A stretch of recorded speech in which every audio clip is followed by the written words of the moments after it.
Double latch tools like this are handy to have if you've only got a single bed machine, or if, like me, you like to work cables with the river bed dropped out of the way altogether and you need a few stitches alongside. I've started latching up some 1x1 rib here, and I'm going to continue the alternation by inserting the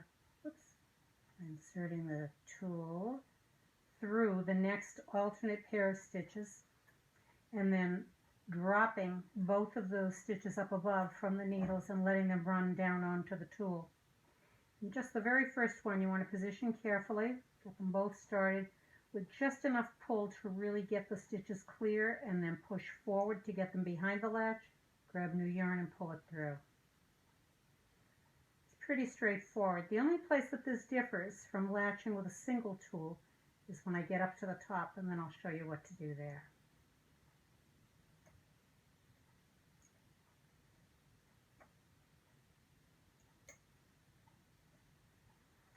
So I'm going to bring each of these needles forward and catch them through the back of the stitch, and then just unhook the tool.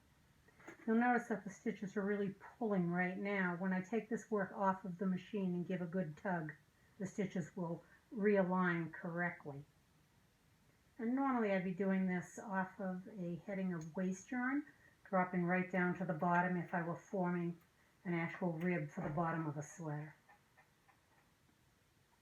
You know, people sometimes poo-poo a latched up rib, but it's absolutely no different than a rib that's been knitted, either in hand knitting by knitting one, purling one, or on a knitting machine by working with a ribber. It's still a reversed stitch, and it's the tension that's created when stitches reverse from knit to purl that helps a rib to pull in the lower edge of the work.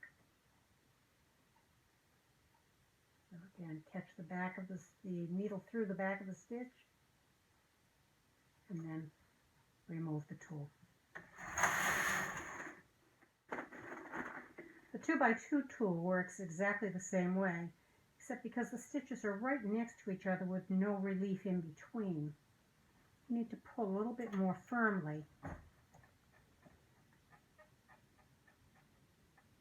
like so.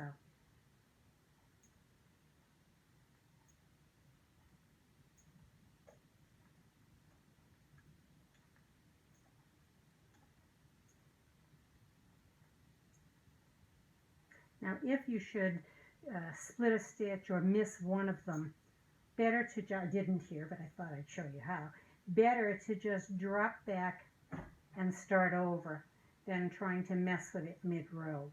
Because otherwise you get halfway up the column and then you start splitting and dropping other things. So let it go, start it over, and do it right. I'm keeping some downward tension on the knitting, as well as pulling through firmly. But you'll see I'm not getting a lot of distortion in the surrounding stitches. I'm pulling just tight enough to form those stitches and then pushing through to clear the latches. And just as I did with the 1x1, I'm going to push the needles through the back of each stitch.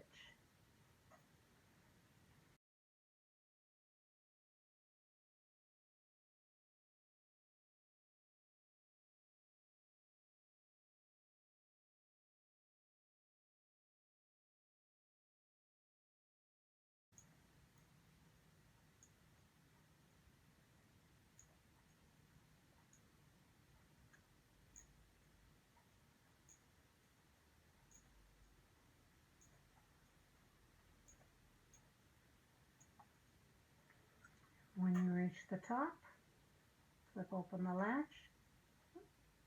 push each needle right through the back, the stitches on the tool.